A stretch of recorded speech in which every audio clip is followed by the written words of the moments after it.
হ্যাঁ যাই হোক, নিউ ইয়ারে এই যে যেহেতু বড় যা, ওই জন্য স্পেশাল ভাবে ওনাকে দেওয়া হয়েছে। ও এটা আমার, এটা দিদির, আর ওইটাই তো মেন। শোনো, এর নামই হচ্ছে পিকনিক।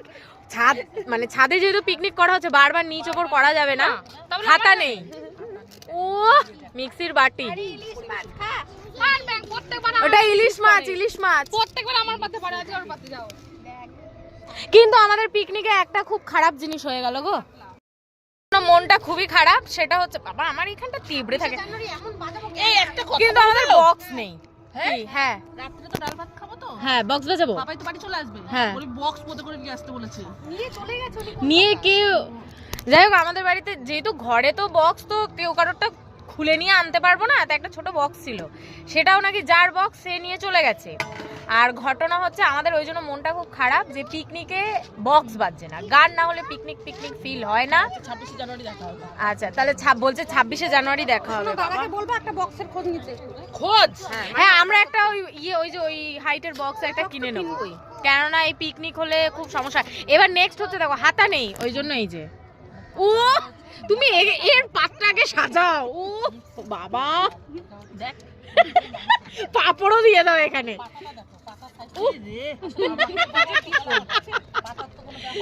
এটা নিউ ইয়ার স্পেশাল, এরই নাম হচ্ছে পিকনিক। তো যাই হোক, প্রচন্ড খিদে পেয়েছে, এখন বাজে 3টে বেজে গেছে মনে হয়, 3টে অনেকক্ষণ দিয়ে বলছি। তো যাই হোক 3টে বেজে গেছে, খেয়ে দে এখন দেবো ঘুম, আবার সন্ধ্যেবেলায় পিকনিক করবো। সন্ধ্যেবেলায় পিকনিক হবে আমাদের ডাল, আলু সিদ্ধ, ভাত।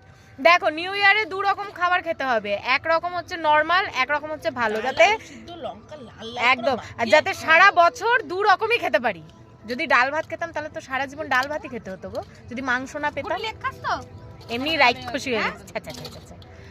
যাই হোক, গিলে কুটে একটু শুতে হবে, নাহলে শরীর খারাপ হয়ে যাবে। দিদি ওই দিয়ে সব ঘেটে যাচ্ছে পুরো।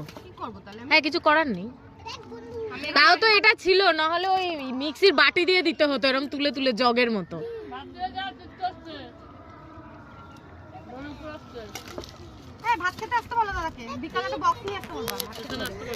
যাই হোক, তো চলো সবাই চললাম, সবাই পিকনিক ভালোভাবে করো, সুস্থভাবে করো, কেউ বেশি এদিক ওদিক হেলে হুলে পড়ো না। Happy new year.